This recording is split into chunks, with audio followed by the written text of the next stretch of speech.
In the dense forests of upstate New York, 143 unmarked graves were discovered in 1862 beneath the floorboards of an abandoned church. The local authorities documented that each skeleton showed signs of systematic torture, fractured limbs that had healed before death, evidence of repeated near drowning, and strange markings carved into their bones. For over 160 years, federal records about the Church of the Pure Spirit remained sealed, accessible only to those with special clearance.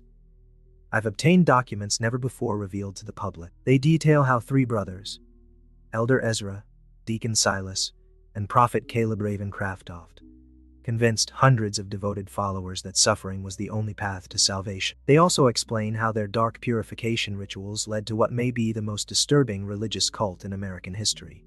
The small settlement of Ravenwood in upstate New York was unremarkable in most ways during the early 19th century. Nestled between rolling hills and dense forests, approximately 40 miles north of Albany, it consisted of perhaps 300 souls who made their living through farming, timber, and trade with neighboring communities. The town had been founded in 1803 by settlers moving north from the Hudson Valley, seeking fertile land and new opportunities. It was a period of intense religious revival that swept across America in the early 1800s. The region became known as the Burned-Over District due to the fervor of religious movements. It was a time when new denominations were born and old faiths were questioned. Charismatic preachers could draw crowds numbering in the thousands to outdoor revival meetings. Into this spiritual tumult arrived the Ravencroft brothers in the summer of 1825. Elder Ezra, the eldest at 42, had the commanding presence of a man accustomed to being obeyed. His deep-set eyes, nearly black in certain light, seemed to peer into one's very soul when he spoke of divine matters.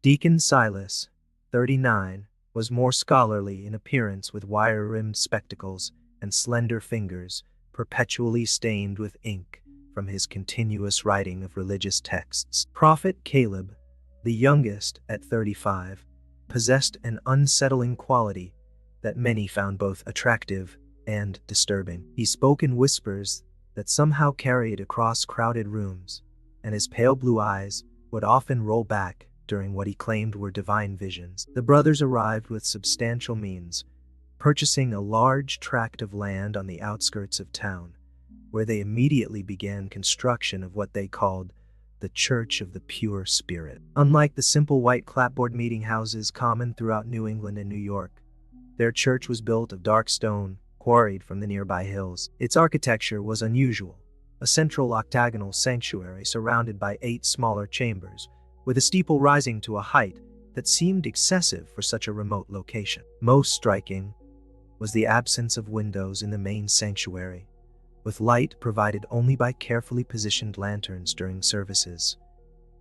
"We have been called by the Spirit to this place," Elder Ezra announced at their first gathering, which curiosity had made well hotended, despite initial skepticism from locals. "In an age of false prophets and lukewarm faith, we bring the true message of purification through tribulation. The Spirit has revealed to us that this community shall be the cradle of a new understanding." The brothers had timed their arrival perfectly. The religious landscape of 1825 America was fractured and uncertain. Methodists were gaining converts through circuit riders who brought fiery sermons to the frontier. Baptists were expanding rapidly with their emphasis on individual conversion experiences, and new American-born faiths were emerging. The Mormons would begin their journey just 1 year later, and less than 100 miles away, when Joseph Smith published the Book of Mormon in 1830. In this environment of spiritual searching, the Ravencrofts' message found fertile ground. Their doctrine was deceptively simple at first. True salvation could only be achieved through suffering that burned away sin and impurity. They cited biblical passages about refinement through fire and Christ's suffering on the cross. But what distinguished their teaching was the literal interpretation. Physical suffering was not just metaphorical, but necessary for spiritual cleansing. The flesh is the vessel of sin, Deacon Silas would explain during early sermons. His voice was measured and reasonable.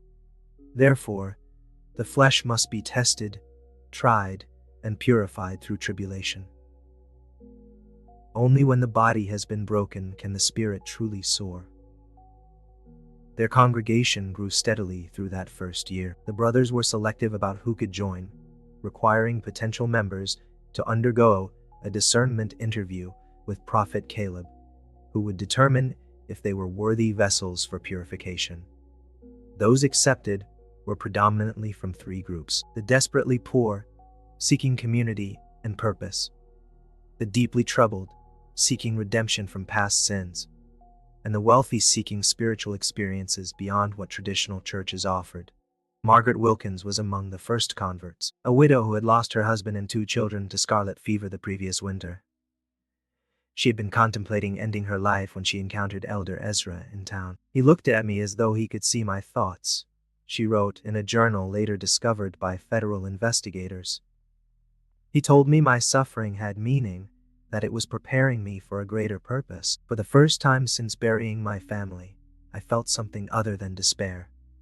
By 1827, the Church of the Pure Spirit had grown to nearly 100 members. Some lived in simple dwellings constructed around the church, while others maintained homes in Ravenwood, but spent most of their time at the church compound. The Ravencrofts encouraged members to donate their property and savings to the church, explaining that worldly attachments prevent spiritual elevation. The most devoted followers were invited to become vessels of the Spirit, a special status that required them to undergo more intensive purification rituals. These early ceremonies were relatively mild compared to what would come later: extended fasting, night-long prayer vigils, and rituals involving ice-cold water that symbolized the drowning of the sinful self. What few outsiders realized was how methodically the Ravencrofts were escalating the intensity of these practices. Followers were being conditioned to accept increasingly extreme forms of purification without recognizing the dangerous path they were traveling. By 1829,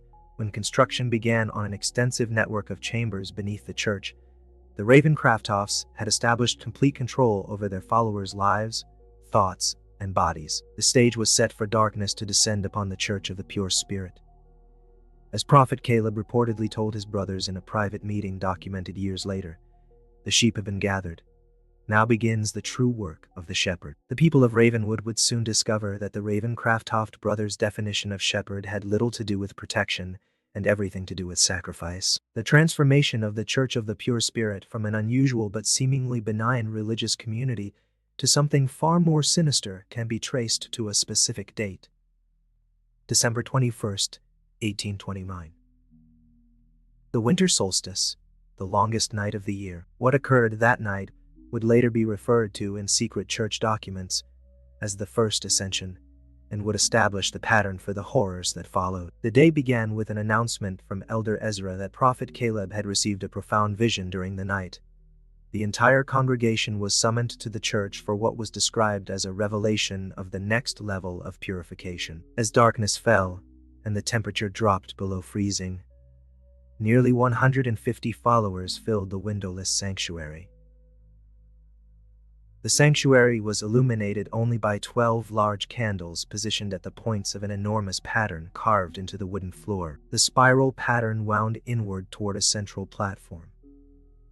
"Brothers and sisters," Elder Ezra proclaimed, "we have been patient shepherds, guiding you gently toward understanding.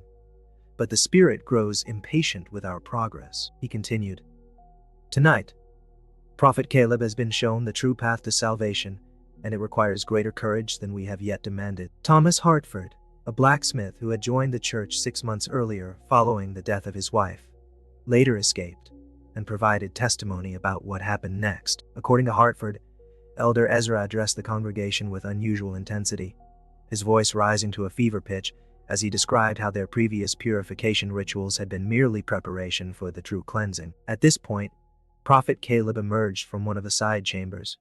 Witnesses described him as appearing transformed, his skin unnaturally pale, his movements jerky and uncoordinated, his eyes rolled back to show only whites. He began to speak in what he claimed was the tongue of angels, a series of guttural sounds and high-pitched wails that echoed through the sanctuary.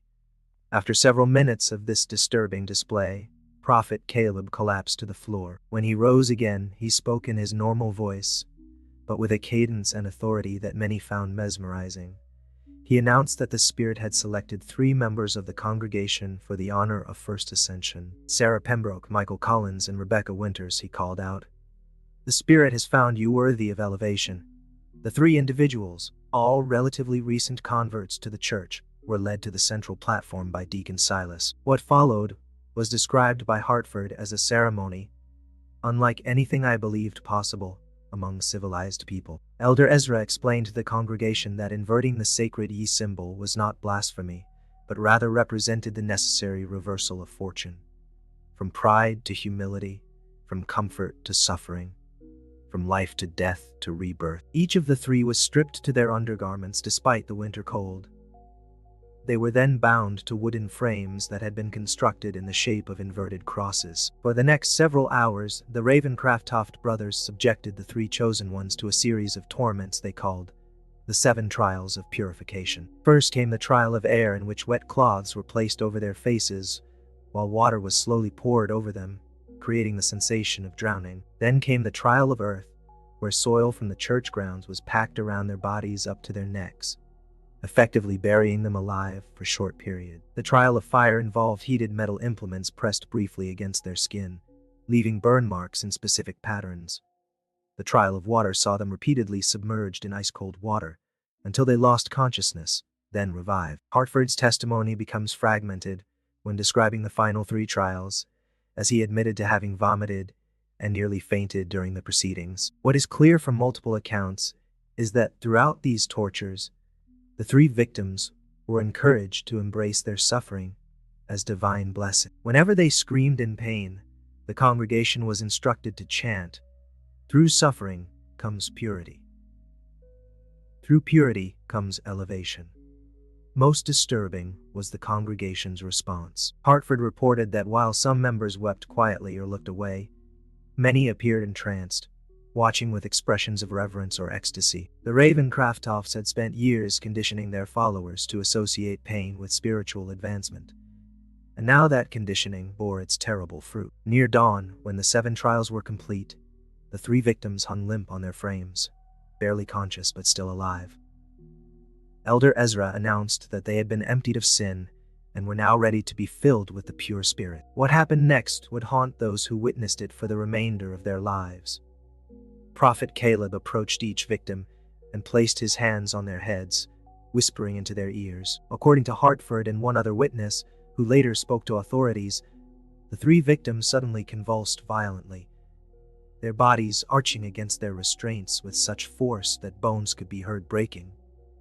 Their eyes flew open, bulging and bloodshot, and they began speaking in the same strange language Prophet Caleb had demonstrated earlier.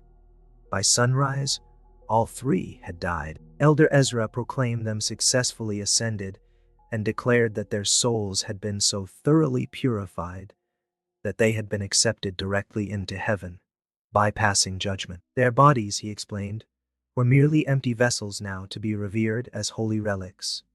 The 3 corpses were not buried immediately. Instead, they were placed in one of the newly constructed chambers beneath the church, laid out on stone slabs where congregation members could view them and pray for similar elevation. According to church records later seized by authorities, these were the first of what would eventually become hundreds of bodies stored in the catacombs beneath the Church of the Pure Spirit. The morning after the first ascension, several congregation members quietly packed their belongings and fled Ravenwood. Thomas Hartford was among them, though he would not speak of what he had witnessed for many years, believing no one would believe such horrors possible in Christian America. Those who remained became even more devoted to the Ravencrofts and their twisted doctrine. The brothers had crossed a threshold into murder disguised as religious ceremony, and found that their control over their followers was not diminished, but strengthened within the Church of the Pure Spirit.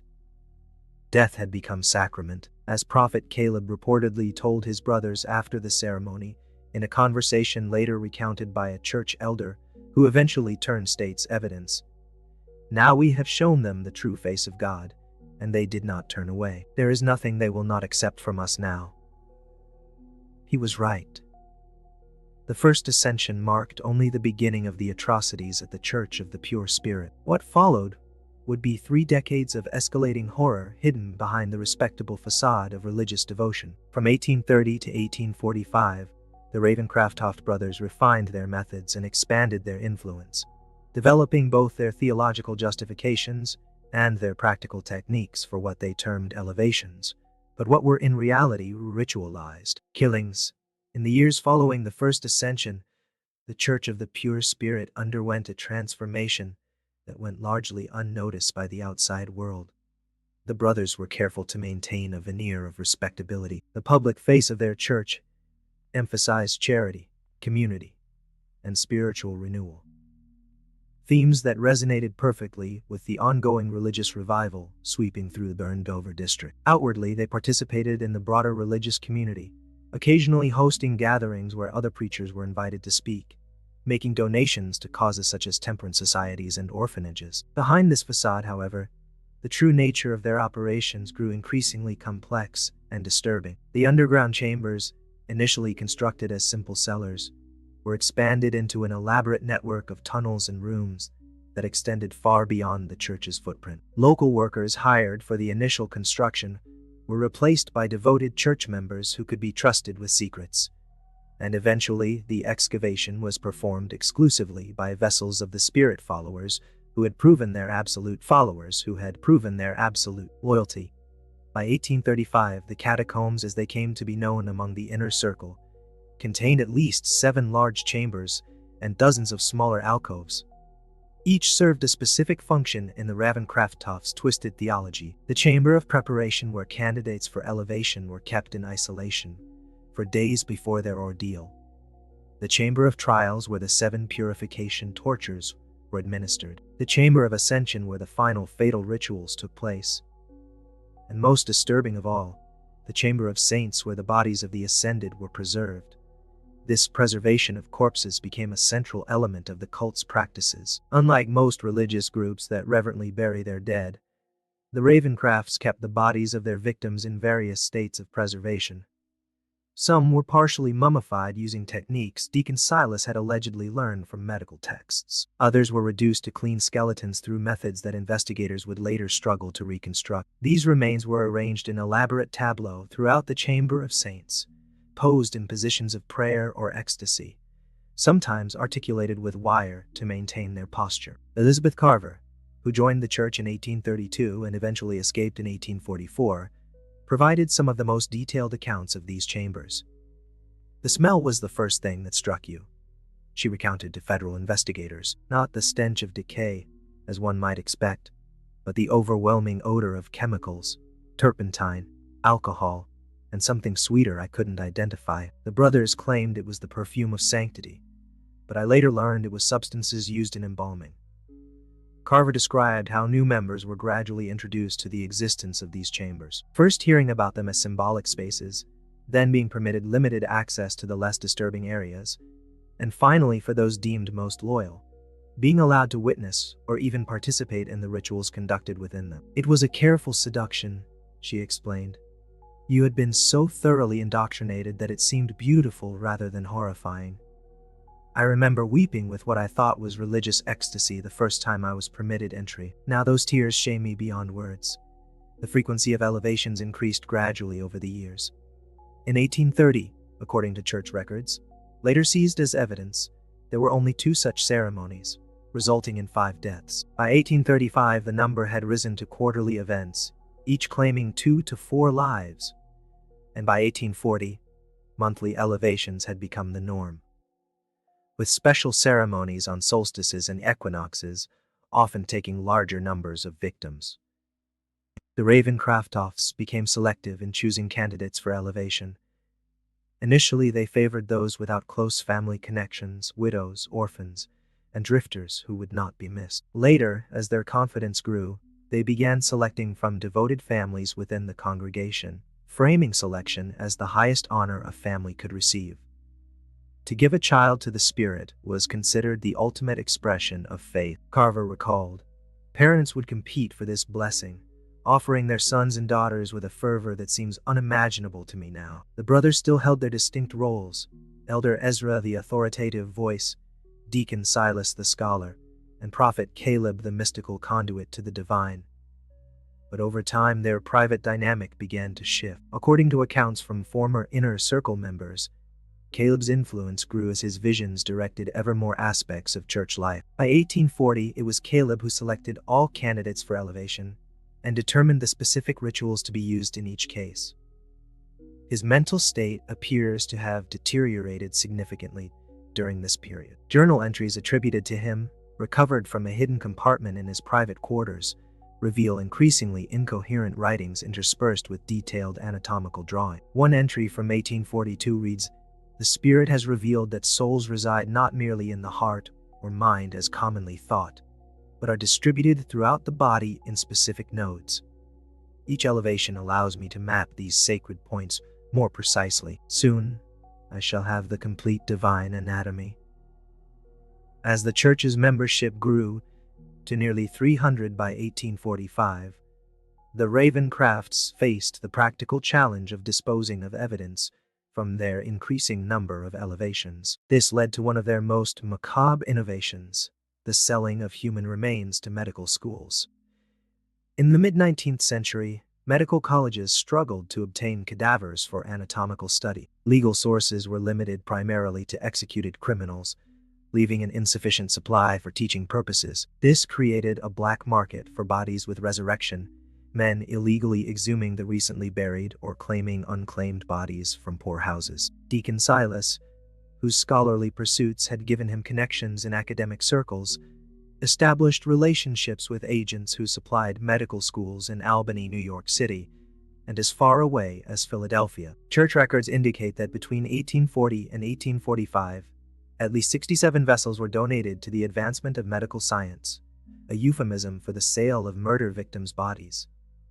This commercial aspect served multiple purposes for the Ravencroft. It disposed of evidence, generated significant income for the church, and provided Deacon Silas with access to medical knowledge that he incorporated into the cult's practices. From these transactions, he learned improved preservation techniques and more efficient methods of causing pain without leaving external marks, knowledge that would make the church's later atrocities even more sophisticated. By 1845, the Church of the Pure Spirit had evolved from a fringe religious group into something unprecedented, a self-sustaining system of indoctrination, ritual murder, and profit disguised as spiritual advancement. The brothers had created what one federal investigator would later call a perfect machine for evil, operating in plain sight under the protection of religious freedom.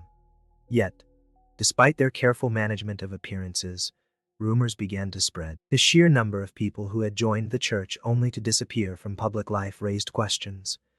Former members who had fled rarely spoke openly about their experiences, fearing either disbelief or retaliation. But their haunted expressions and reluctance to discuss their time with the Ravencrofts fueled local suspicions. It was these growing murmurs, combined with an unexpected discovery by a postal inspector investigating financial irregularities, that would eventually draw official attention to the quiet horror unfolding in Ravenwood.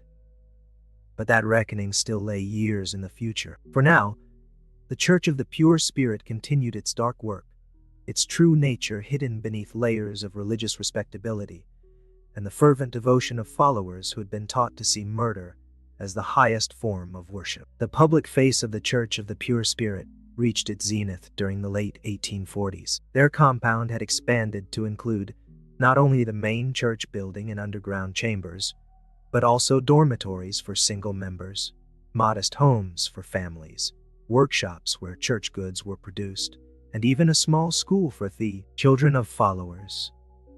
To the outside world, the Ravencroft brothers appeared to be successful religious leaders, riding the wave of the Second Great Awakening. Visitors to Ravenwood often commented on the prosperity and orderliness of the church community. The Ravencrofts were particularly careful about who they allowed onto their property, generally limiting access to potential converts who had been carefully vetted or to respected community figures they wished to impress. During these sanctioned visits, what outsiders saw was an industrious religious community where members worked together, prayed together, and supported one another. What remained invisible was the web of psychological control, the nighttime rituals in the underground chambers, and the steadily increasing number of elevations. Also hidden was the growing wealth of the Ravencroft brothers amassed through donations from followers, the sale of human remains to medical schools, and various businesses operated under church auspices, but primarily benefiting the brothers. The first significant thread that would eventually unravel their carefully constructed facade appeared in 1847 when James Thornhill, a postal inspector investigating financial irregularities in several upstate New York communities, noticed unusual patterns in banking transactions connected to the Church of the Pure Spirit. Large sums deposited at irregular intervals, always in cash, Thornhill noted in his official report. Amounts consistent with institutional deposits rather than individual banking. Transfers to medical colleges in Albany, Philadelphia, and Baltimore with vague notations regarding research donations. Thornhill's investigation might have remained focused solely on potential financial improprieties had he not encountered Martha Simmons, a former church member who had fled the community after witnessing her sister's elevation in 1846. Initially reluctant to speak about her experiences, Simmons eventually provided Thornhill with the first official testimony about the true nature of the Ravencroft's activities. She spoke of rituals involving torture, of bodies kept in underground chambers, of children being selected for special blessings and never seen again. Thornhill wrote, "Claims so outlandish that I would have dismissed them as the ravings of a disturbed mind had they not aligned so perfectly with the financial irregularities I'd already documented." Thornhill brought his concerns to his superiors, but the response was tepid at best. Religious freedom was strongly protected, and accusations against a church required extraordinary evidence. Without permission to pursue an official investigation, Thornhill continued gathering information privately, creating a network of contacts around Ravenwood who could report on the church's activities. One such contact was Dr. William Garrett, a physician in Albany who had grown suspicious about the condition of cadavers he examined that allegedly came from the Church of the Pure Spirit. Standard practice was to receive bodies of the deceased who had donated their remains to medical science, Garrett later testified, but these specimens showed signs of systematic anti-mortem trauma, injuries sustained before death that had partially healed, and the manner of death itself was consistent across multiple bodies. Evidence of asphyxiation combined with extreme physical stress. In 1850, Garrett secretly reached out to Thornhill, providing detailed medical reports on 7 bodies he had examined. These documents provided the first scientific evidence that something sinister was occurring at the Church of the Pure Spirit. Still, authorities remained reluctant to act against a religious organization without irrefutable proof of criminal activity. The breakthrough came from an unexpected source. In the spring of 1851, Prophet Caleb Ravencroft's mental state, which had been deteriorating for years, reached a crisis point. According to accounts from church members who later testified, he began experiencing violent episodes where he would rave about spirits emerging from the walls and the divine anatomy becoming visible in the air. During church services, his prophetic utterances became increasingly bizarre and frightening, even to the most devoted followers. Elder Ezra and Deacon Silas attempted to manage the situation by limiting Prophet Caleb's public appearances, explaining his absences as periods of intense communion with the Spirit. In private, however, they confined him to a specially constructed room in the furthest reaches of the underground chambers, where his screams would not be heard above ground. This confinement might have contained the immediate problem had Prophet Caleb not escaped during a momentary lapse in supervision. On the night of June 17, 1851, he somehow freed himself from his restraints and made his way through the catacombs to emerge in the woods beyond the church property. What followed was described in the Albany Evening Journal as a scene of public madness, unprecedented in the region's history. Naked and covered in self-inflicted wounds, Prophet Caleb appeared in Ravenwood's town square during a community gathering celebrating the summer planting. Before a crowd of horrified onlookers, he proclaimed himself the living vessel of the pure spirit and began describing in explicit detail the rituals conducted beneath the church. "The blood of the purified strengthens our connection to the divine," he reportedly shouted. "217 vessels have been emptied, and the Spirit has filled me with their essence. The chambers beneath hold the sacred remains of the elevated, and soon all of you shall join them in glorious suffering." Local authorities detained Prophet Caleb, initially believing him to be simply a dangerous lunatic. When he identified himself as one of the Ravencroft brothers, however, his ravings took on new significance. Thornhill, who had cultivated relationships with several local officials, was notified immediately. He arrived in Ravenwood the following day to interview Prophet Caleb. What he found was a man in the final stages of complete psychological collapse. Prophet Caleb alternated between periods of catatonic silence and frenzied confession, during which he provided details about the church's activities that corroborated earlier testimonies from escaped members. Most significantly, he drew detailed maps of the underground chambers, including locations of hidden entrances and the chamber of saints where victims' remains were kept. Armed with this new evidence and Prophet Caleb's first-hand testimony, Thornhill finally secured authorization for an official investigation. However, word of Prophet Caleb's detention and subsequent questioning reached Elder Ezra and Deacon Silas before authorities could organize a proper search of the church grounds. What happened next demonstrated the brothers' ruthless efficiency in crisis management.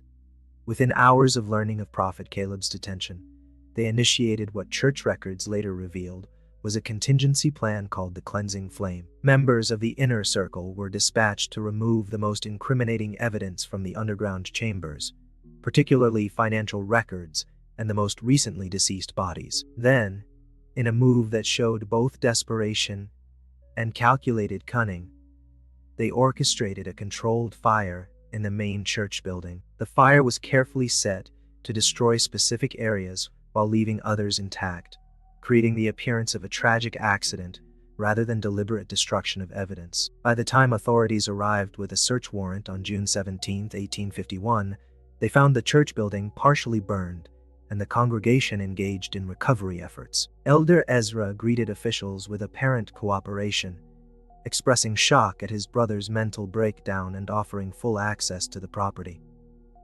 "It seems God has tested us doubly," he reportedly told investigators. "First with the affliction of my beloved brother's mind, and now with this terrible fire. But we shall rebuild as faith must always rise from ashes." The investigation that followed was hampered not only by the fire damage, but by the brothers' meticulous preparation. The entrance to the main tunnel system had been collapsed in the fire, making access difficult. When excavation finally revealed the underground chambers, investigators found them partially flooded, a result of deliberately diverted water from a nearby stream. Many rooms had been emptied of their contents with evidence of hasty removal. Nevertheless, enough remained to confirm the most disturbing aspects of Prophet Caleb's confession. In chambers that had escaped both fire and flooding, investigators discovered specialized restraints, tools modified for torture, and chemical compounds used in embalming. Most damning was the Chamber of Saints, where, despite efforts to remove evidence, dozens of human remains were found in various states of preservation. "The scene defies adequate description," wrote federal investigator Daniel Blackwood in his official report. "Skeletal remains arranged in poses of supplication. Partially preserved corpses seated as though participating in some macabre congregation, and most disturbing small chambers containing the remains of children positioned as though at play, but bearing clear evidence of violent deaths." The discovery shocked even hardened investigators. Newspaper accounts, though heavily censored due to Victorian sensibilities, conveyed enough details to create widespread horror. The Albany Evening Journal's headline on June 17, 1851, read simply, "House of Worship Revealed as Charnel House. Brothers accused of unspeakable acts in the name of religion." As authorities worked to identify the remains and determine the full extent of the Ravencrofts' crimes, Elder Ezra and Deacon Silas maintained their innocence. They claimed that Prophet Caleb had conducted his activities in secret without their knowledge or approval, and expressed shock and dismay at the discoveries. Given their careful compartmentalization of church operations, this defense might have carried some weight had it not been for one final damning piece of evidence. In a hidden compartment beneath Deacon Silas's personal quarters, investigators discovered a leather-bound ledger documenting every elevation from 1829 to 1851. The book, written in Deacon Silas's distinctive handwriting, contained names, dates, descriptions of methods used, and notations regarding the disposition of remains, including those sold to medical institutions. Most incriminating were entries specifically attributing direction and participation to all three brothers, with special mention of Elder Ezra's role in selecting candidates for elevation. This ledger, combined with testimony from former members and Prophet Caleb's confession, provided overwhelming evidence of the brothers' guilt. On July 3, 1851, Elder Ezra and Deacon Silas Ravencroft were arrested on multiple charges of murder, fraud, and desecration of human remains. Though much of the most disturbing evidence was kept from public view by authorities concerned about its potential impact on public morality and religious sensibilities, the investigation continued to uncover new horrors, expanding well beyond the events at the church itself to include the brothers' earlier activities and the full network of their operations. The case against the Ravencroft brothers would become one of the most sensational trials of the mid-19th century. But even as the legal process moved forward, the darkest secrets of the Church of the Pure Spirit remained hidden, awaiting discovery by those who would continue to investigate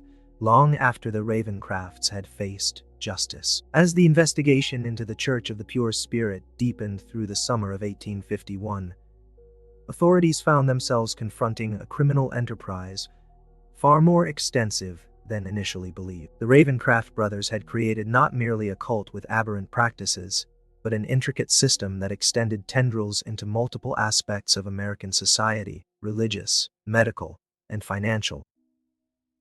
Elder Ezra and Deacon Silas remained in custody awaiting trial, while Prophet Caleb had been committed to the state lunatic asylum at Utica, deemed too mentally unstable to stand trial. Their followers, meanwhile, had scattered, some fleeing to avoid prosecution, others remaining in Ravenwood in a state of shock and disbelief, their entire worldview shattered by the revelations. Federal investigator Daniel Blackwood, assigned to lead the case, established a temporary office in Ravenwood to coordinate the sprawling investigation. As he pieced together evidence from church records, witness testimonies, and forensic examinations, a disturbing timeline emerged that stretched back even before the brothers' arrival in upstate New York. The Ravencrofts did not begin their crimes in Ravenwood, Blackwood wrote in a confidential report to his superiors in Washington. Evidence suggests similar activities in at least 3 previous locations dating back to 1817. In each case, they established a religious community, gathered vulnerable followers, and departed before authorities became suspicious. What distinguishes Ravenwood is not the nature of their activities, but their duration and scale. Records recovered from a hidden vault beneath Deacon Silas's quarters revealed that the brothers had operated under different names in Connecticut, Pennsylvania, and Ohio before settling in New York. In each location, they had refined their methods, learning from mistakes, and developing the theological framework that would eventually become the doctrine of the Church of the Pure Spirit. Most disturbing was evidence suggesting the brothers had not acted entirely alone. Correspondence between Deacon Silas and individuals at several medical colleges indicated knowledge, if not explicit awareness, of the illicit source of the specimens being provided. One letter from a prominent Philadelphia anatomist, dated the 1844, praised the exceptional quality and unique preparation of bodies received from the church, noting that the subjects show evidence of systematic anatomical study prior to death. As though the bodies were prepared for our work while still living, this revelation opened a new and horrifying dimension to the case. The Ravencrofts had not merely been killing their followers in the name of religious purification. They had been conducting systematic experiments on living subjects, documenting their findings, and selling both the bodies and their research to medical institutions. Samuel Prescott of the Albany Medical College stated in his expert testimony to investigators, "The patterns of injury, the methods of preserving tissue, and the detailed anatomical notes suggest an attempt to study human responses to various stimuli, particularly pain, and its effects on the body's systems." The brothers appear to have been conducting a form of primitive physiological research. In August 1851, the investigation took an unexpected turn when a respected physician from Boston came forward with information that transformed understanding of the case. Dr. Jonathan Crane had been a student at Harvard Medical School in the late 1820s, where he had briefly encountered a visiting lecturer named Simon Ravenwood, who presented controversial theories about pain responses and religious ecstasy. I remember being disturbed by his methods and conclusions, Dr. Crane testified. He described experiments that seemed unethical, even by the standards of that time, and spoke of pain as a gateway to transcendent experience. I had dismissed him as a medical eccentric, but seeing the newspaper accounts of the Ravencroft case, I recognized not only the theories, but the man himself from the published sketches. This connection suggested that the religious doctrine of the Church of the Pure Spirit had not been merely a means of controlling followers or justifying murder, but rather that the religious framework had been constructed specifically to facilitate systematic human experimentation. Simon Ravenwood and Silas Ravencroft are undoubtedly the same person.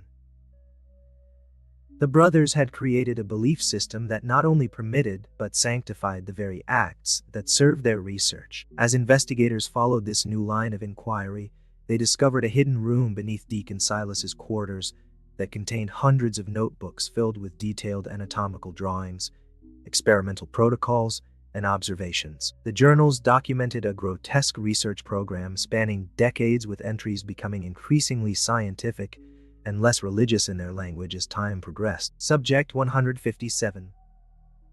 After removal of the heart, it continued functioning for 12 minutes beyond loss of consciousness. Vocalization patterns consistent with previous trials. Blood loss measured at approximately 1.7 liters. Results support hypothesis regarding sustainability of vital functions under extreme conditions. When this evidence was presented to Elder Ezra during interrogation, his facade of religious devotion finally cracked. According to transcripts of the interview, he laughed for nearly a minute before speaking. "You understand nothing," he reportedly told Blackwood. "The spirit has many names. Some call it God, others science. We merely sought knowledge that others were too weak to pursue." The elevation of our followers was genuine. They contributed to understanding that will benefit mankind for generations. Their suffering had purpose. Their deaths had meaning. The discovery of the brothers' true motives sent shock waves through the medical establishment. Several prominent physicians in medical schools that had received specimens or research from the Ravencrofts found themselves under scrutiny, forcing a broader conversation about ethical standards in medical research and education. Meanwhile, as autumn approached, investigators continued the grim work of excavating the church grounds. Initial estimates of victims had been based on Prophet Caleb's claim of 217 vessels, but as the dig progressed, it became clear that the actual number was significantly higher. "We have identified remains of at least 276 individuals thus far," Blackwood reported in September.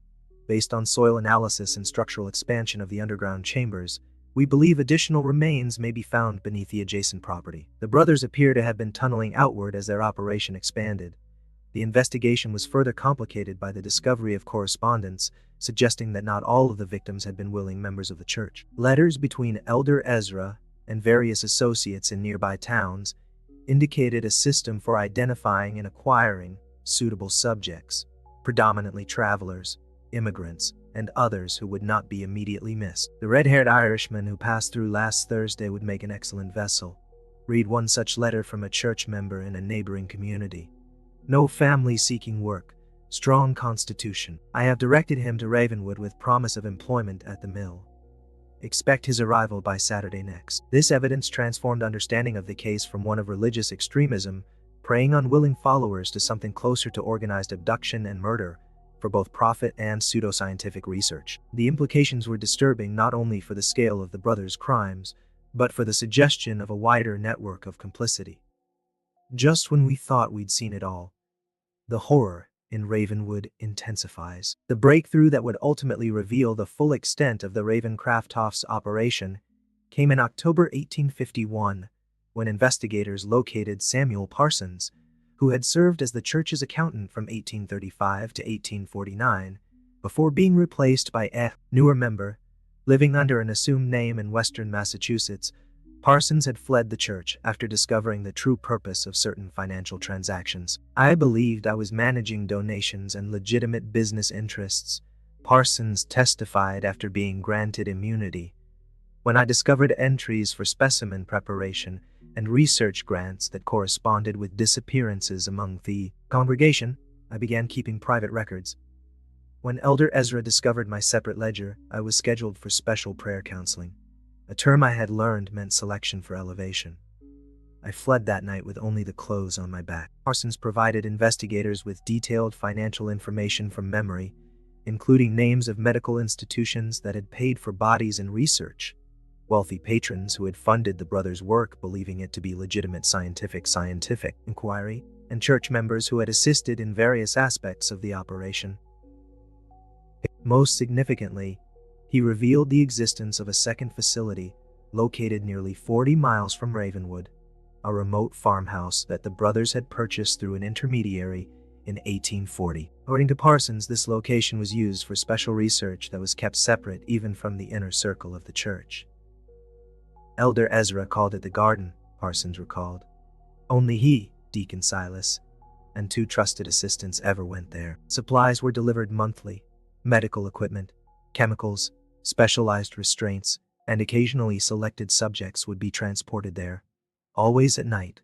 None ever returned. When authorities located and searched the farmhouse, what they discovered exceeded even the horrors found beneath the church. The building had been converted into a sophisticated research facility with rooms designed for different types of experiments. Detailed records indicated that this location had been used primarily for long-term studies, subjects kept alive for weeks or months, while various procedures were performed and documented. Most disturbing was evidence that the brothers had been particularly interested in the effects of their purification techniques on children.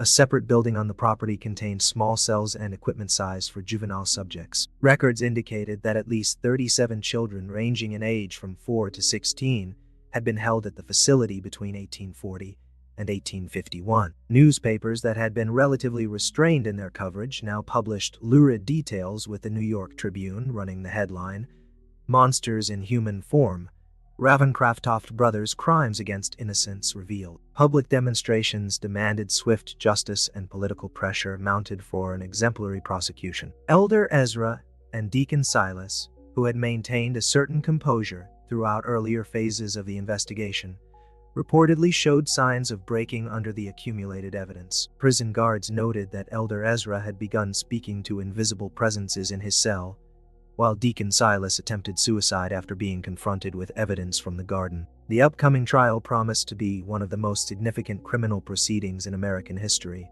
with implications not only for the defendants, but for religious freedom, medical ethics, and the dark capabilities that could hide behind respectable facades.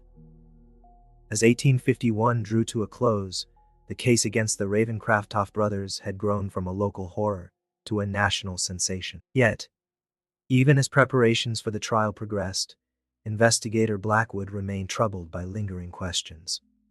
The brothers' activities spanned too many years and locations to have gone completely undetected. Their connections to medical institutions and wealthy patrons suggested a level of protection that seemed implausible without some form of official complicity, and the sophistication of their operation indicated resources beyond what church donations alone could provide. "I am increasingly convinced that we have uncovered merely the visible portion of something far more extensive," Blackwood wrote in his personal journal in December 1851. "The Ravencrofts are undoubtedly guilty of unconscionable crimes, but I cannot escape the suspicion that they were part of a larger enterprise, one that may continue to operate despite their apprehension. The question that haunts me is not whether justice will be served in this case, but whether the full truth will ever come to light." His concerns would prove prophetic in ways he could not have anticipated as the trial of the century prepared to begin in Albany in January 1852.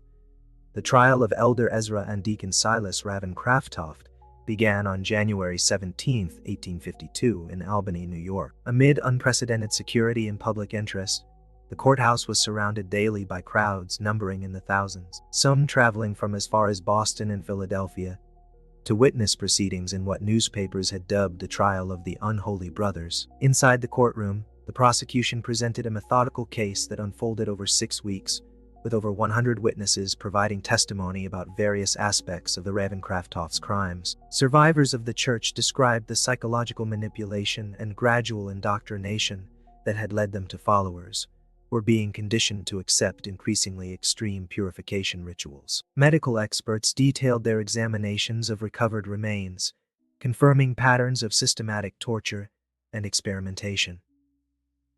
Financial records demonstrated the brothers' profit from selling bodies and research. The most powerful testimony came from families of victims who described their loved ones' gradual transformation under the brothers' influence, ending with their disappearance, or reported death under suspicious circumstances. Sarah Wilkinson, whose daughter Emma had joined the church in 1847 at age 16 and ascended 6 months later, spoke of receiving letters in her daughter's handwriting that grew increasingly strange before stopping entirely. The final letter said she had been selected for special blessing, and that I should rejoice in her coming elevation. Wilkinson testified, "When I traveled to Ravenwood to see her, Elder Ezra told me she had been transported to their retreat for spiritual preparation and would not receive visitors. 3 weeks later, he informed me she had ascended to the pure spirit during a sacred ceremony. I was not permitted to see her body, which he claimed had been sanctified, and could not leave church grounds." Throughout the proceedings, the defendants' behaviors diverged dramatically.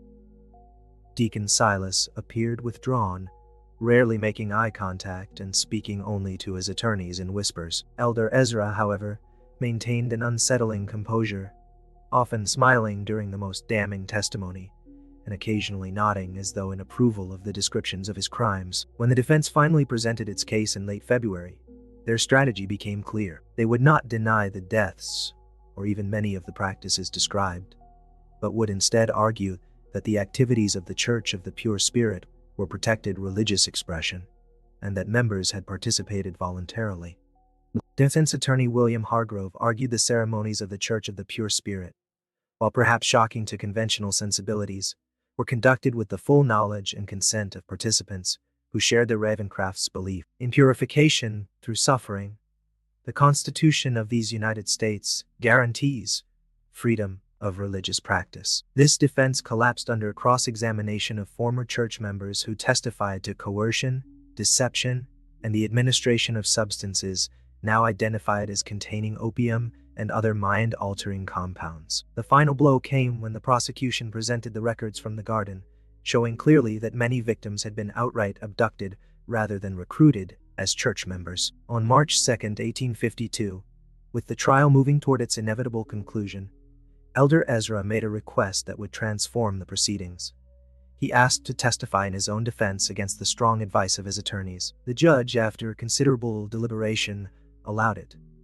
What followed was perhaps the most chilling courtroom testimony in American judicial history. He neither denied the charges nor expressed remorse, but instead offered a coherent, if terrifying, philosophy that combined religious mysticism with scientific rationalism in service of what he called the elevation of humanity through systematic understanding of transcendence.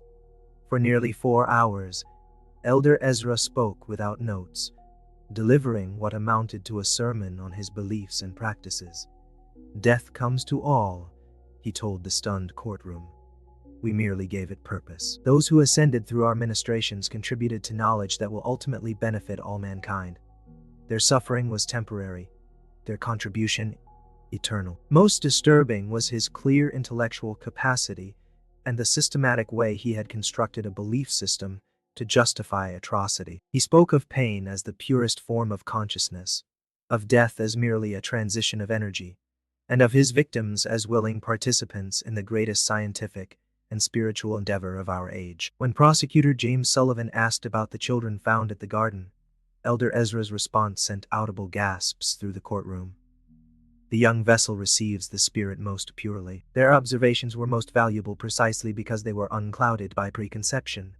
"We honored them by allowing their suffering to illuminate paths others fear to tread." At this statement, a man in the gallery, later identified as Harold Winters, whose son had disappeared after attending a church service in 1847, rushed toward the witness stand with a concealed knife. He was restrained by court officers before reaching Elder Ezra, who had not flinched or attempted to move. "You see," Elder Ezra remarked calmly after Winters had been removed, "even now the mere suggestion of truth provokes violence from those too limited to comprehend it. This has always been the response to those who push beyond conventional boundaries of knowledge and belief. After Elder Ezra's testimony, Deacon Silas declined to take the stand.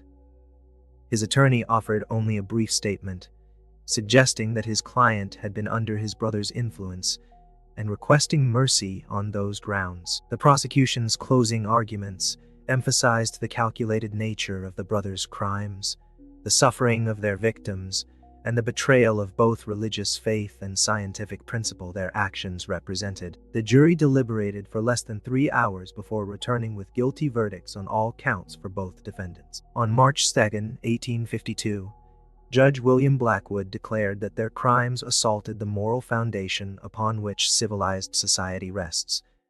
The execution was scheduled for April 15th, but events would take an unexpected turn in the intervening weeks. Prophet Caleb, who had been confined to the asylum at Utica, died under mysterious circumstances on March 20th. Official reports stated he had succumbed to nervous exhaustion, but rumors suggested either suicide or murder by attendants who had learned of his connection to the notorious case. More significantly, on the night of April 7th, a fire broke out in the Albany jail where the Ravencroft brothers were being held. By the time the blaze was controlled, 3 inmates and 2 guards had died from smoke inhalation. Initial reports indicated that Deacon Silas was among the dead, his body identified by distinctive rings he wore. Elder Ezra, however, was not found among either the dead or the survivors. The manhunt that followed was the largest in New York state history to that point. Federal authorities joined local law enforcement in searching for the escaped prisoner, with wanted posters distributed throughout the Northeast. Reported sightings came from as far away as Chicago and Montreal, but none led to capture. As weeks passed without success, troubling questions emerged about the circumstances of the jail fire and Deacon Silas's death. The official identification had been made hastily based primarily on personal effects rather than clear recognition of the badly burned body. Some investigators, including Blackwood, questioned whether either brother had actually died in the fire. The timing and nature of the incident suggests planning and outside assistance, Blackwood wrote in a confidential report. The possibility must be considered that both brothers escaped with one corpse misidentified as Deacon Silas, while another prisoner remains unaccounted for in the confusion. This theory gained credibility when investigators discovered that a substantial sum, nearly $30,000, had been withdrawn from a bank account connected to the church just 2 days before the fire by an individual matching the description of Jacob Thornton, one of the brothers' most devoted followers who had disappeared after their arrest. The most disturbing development came in June 1852, when a physician in Baltimore was found murdered in his home under bizarre circumstances. Dr. Edward Mitchell had been one of the medical professionals implicated in receiving specimens from the Church of the Pure Spirit. Though he had cooperated with authorities and avoided prosecution, his body was discovered positioned in a manner identical to the elevated victims from the church, with a note pinned to his chest reading simply, "The Spirit sees all who betray its work." This killing, followed by similar murders of 2 other physicians with connections to the case over the next year, suggested that the brothers or their followers were systematically eliminating those who had assisted the investigation. Each victim was found arranged in the same ritual posture, each with a similar note, creating a wave of fear among those who had been involved in the case. By 1854, the active investigation had been scaled back, with Elder Ezra presumed to have fled the country. Occasional reports of religious groups with practices reminiscent of the Church of the Pure Spirit emerged from places as distant as New Orleans, St. Louis, and San Francisco, but none led to the recapture of the infamous preacher. Blackwood, who had been reassigned to other cases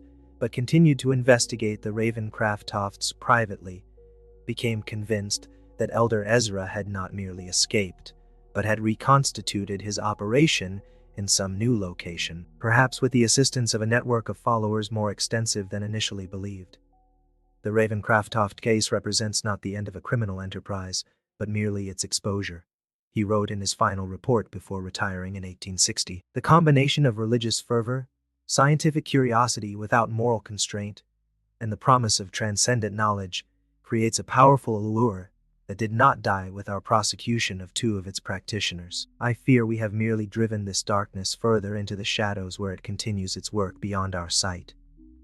His assessment would prove prophetic. In the decades that followed, scattered reports would emerge of religious groups with striking similarities to the Church of the Pure Spirit appearing briefly before disappearing again, often leaving unexplained disappearances in their wake. None were directly linked to Elder Ezra Ravencroft, yet the pattern suggested his influence lived on. The most significant such incident occurred in 1862, a decade after the original case, when a small church calling itself the Sanctuary of Divine Understanding was discovered abandoned near the Massachusetts-Vermont border. Local authorities, investigating reports of strange noises and lights, found an empty building with a hidden cellar containing evidence of recent ritual activities, consistent with the Ravencroft's practices. Most disturbing was a journal recovered from the site written in handwriting experts would later confirm matched Elder Ezra's known script.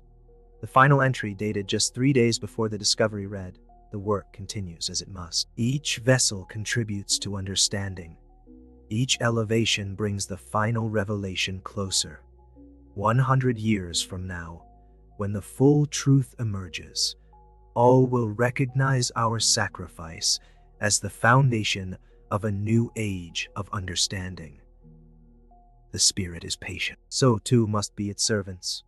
Whether this represented Elder Ezra's final testament or merely another disappearance before resurfacing elsewhere remains unknown. No confirmed sighting of him was ever recorded after the Albany jail fire, leaving his ultimate fate as one of the great unsolved mysteries of American criminal history. The official investigation into the Church of the Pure Spirit and the Ravencroft brothers formally concluded in 1862, with the discovery of the abandoned Sanctuary of Divine Understanding and the journal attributed to Elder Ezra. Federal authorities, stretched thin by the demands of the Civil War, classified the case as resolved, despite the lack of certainty regarding Elder Ezra's fate. The physical evidence from both Ravenwood and the subsequent sites linked to the brothers was consolidated in a special archive within the Department of Justice, accessible only to officials with specific authorization. This collection, including journals, ritual implements, financial records, and anatomical drawings, remained largely unexamined for decades, a testament to the government's discomfort with the brothers' legacy. In the communities affected by the Ravencrofts, the process of healing and reconciliation proceeded slowly. Ravenwood itself never fully recovered from its association with the notorious case. The church property was seized by the state, the buildings demolished, and the land left vacant. Many residents relocated rather than live with the stigma of connection to what newspapers had called the American House of Horror. Those who had lost family members to the brothers' elevations formed a support society that eventually expanded to include survivors of similar experiences elsewhere. This group, initially called the Assembly of Reconciliation, and later known simply as the Assembly, dedicated itself to identifying and exposing religious practices that crossed the line into exploitation or abuse. The most profound and lasting impact of the Ravencroft case, however, emerged in the field of medical ethics. The revelation that respected medical institutions had knowingly or unknowingly benefited from the brothers' crimes prompted the first serious national conversation about the sourcing of cadavers for medical education and the ethical boundaries of research.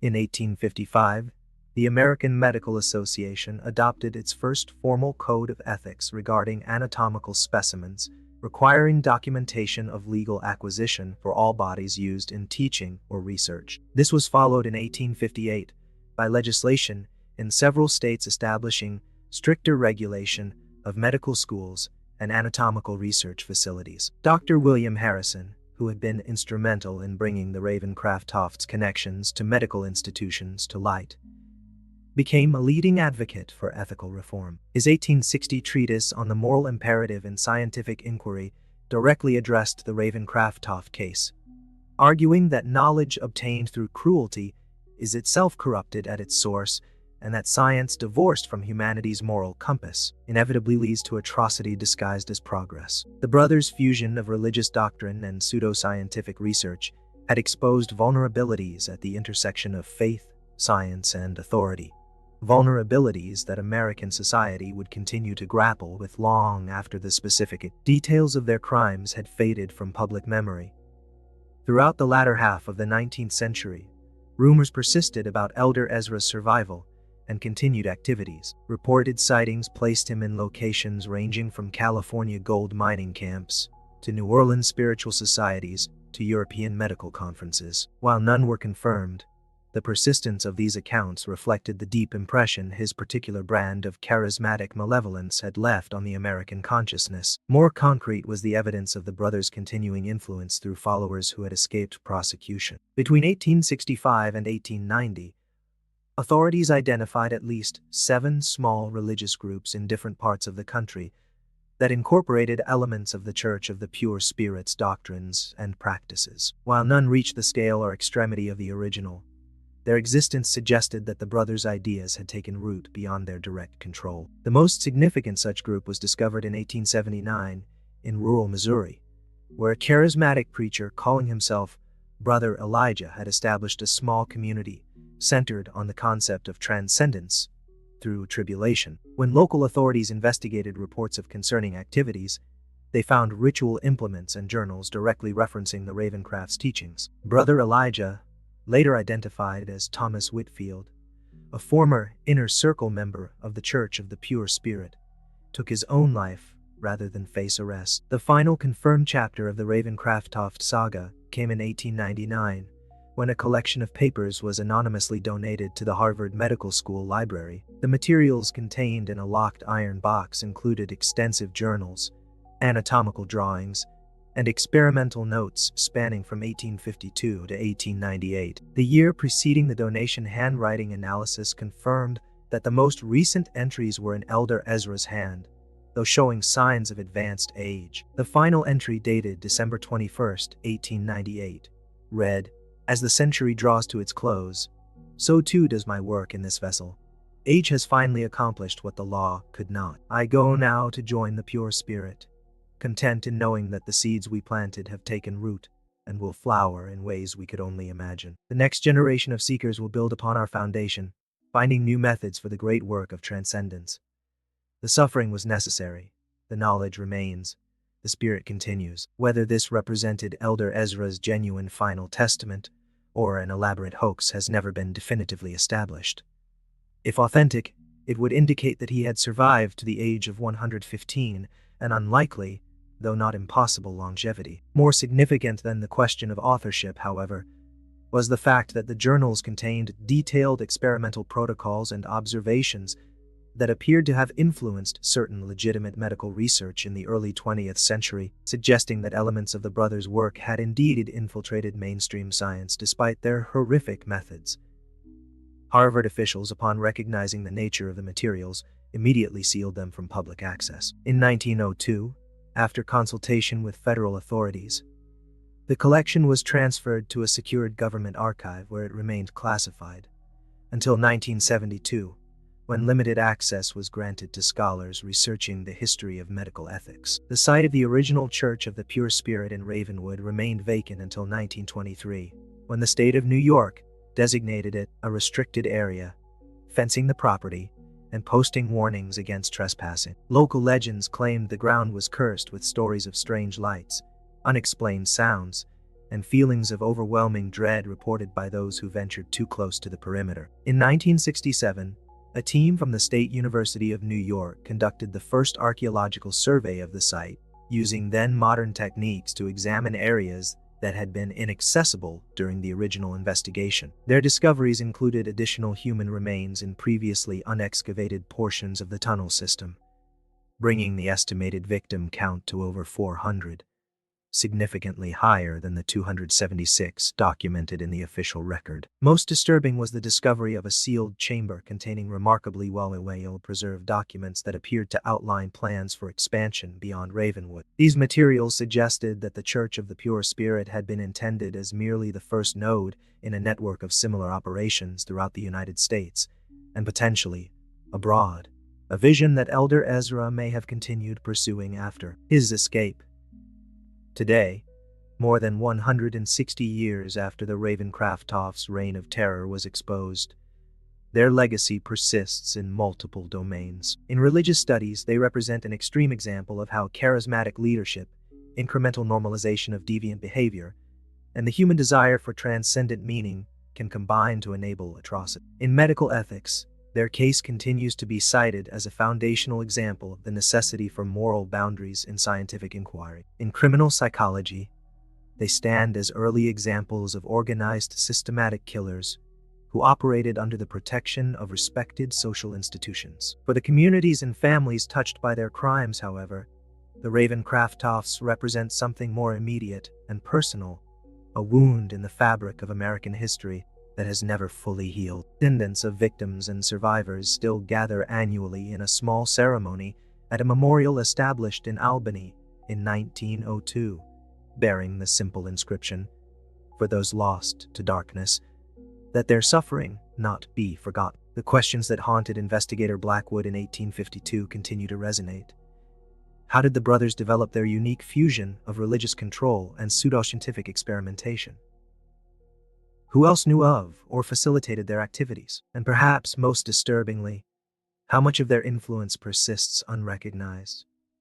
How much continues to shape American society? The true horror of the Ravencroft case lies not merely in the brothers' grotesque acts, but in the recognition that their story represents not an aberration, but a dark possibility inherent in the human capacity for both reverence and cruelty. Their legacy stands as a warning about the dangers when charisma, authority, and ideology combine to override our most fundamental moral constraints. In the dense forests of upstate New York, the land where the Church of the Pure Spirit once stood remains empty. Local residents say that even now, on particularly still nights, the area is marked by an unnatural silence, as though something in that soil continues to absorb sound, light, and warmth, hungry for the human suffering that once fed it so abundantly. The earth still scarred by foundations that no amount of time seems able to completely erase.